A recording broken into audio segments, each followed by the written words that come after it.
you've had this said time and time again, that we need to value add our coffee before we export it if our farmers are to make good money out of their product. And in fact, when we did the Bitter Brew series last year, the one thing that kept coming up over and over is that one of the reasons the farmers were being paid low is because the product was being exported raw. But guess what? There are actually some companies here in Kenya that export roasted coffee, which is basically partially processing the coffee. But now we do have a company that has set up shop here to fully process the coffee and export it when it's ready for the market. What you see here, this is coffee that has already been roasted and packaged and been put in boxes. And when it leaves here, it's going to go straight to the port of Mombasa for export and directly onto the shelves in Denmark. Where we are, this is the export processing zone in Athi River, and the company is the African Coffee Roasters. In here we have coffees from Kenya, of course, Ethiopia, Rwanda. Direct sales is also called the second window, and it was introduced in Kenya through the Finance Act of 2005 with the objective of giving farmers a direct link to the international buyers bypassing the Nairobi Coffee Exchange. But since then, only 10% of the coffee produced in the country is actually sold through direct sales. This is because most farmers are not able to supply the required volumes consistently and also have limited overseas market intelligence.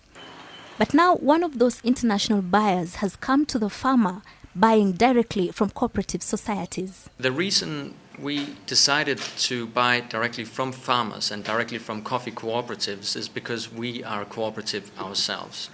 And we want to be sure that the coffee producers are actually benefiting from this trade and from this value addition. African Coffee Roasters is a subsidiary of Coop Denmark, the largest retailer in Denmark. It has bought Kenyan coffee before, but in low volumes. Production locally has only just started, roasting, grinding and packaging the coffee according to the needs of the Danish market. The first shipment of 300 kilos of processed coffee left Nairobi today for the port of Mombasa. We are starting out with 2,000 tons per year because that's what we are very sure that we can export, because our primary market is export. We will be able to expand that up to 4, 6, even 8,000 tons over a few year periods. In its report, the Coffee Taskforce recommended that the second window be leveraged since Kenyan coffee is premium quality suitable for specialty markets as opposed to the general market.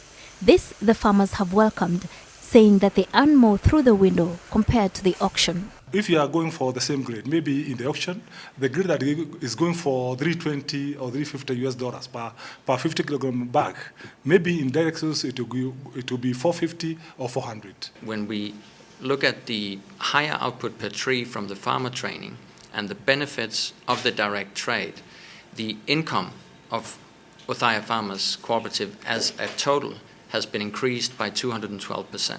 For now, the roaster is only working with 3 cooperatives in Nyeri County, but once the business picks up, it will not only expand to other coffee-growing regions in the country, but also expand into other value chains, setting up processing plants for guacamole from avocados, chocolate, tomato paste, and fruit jams.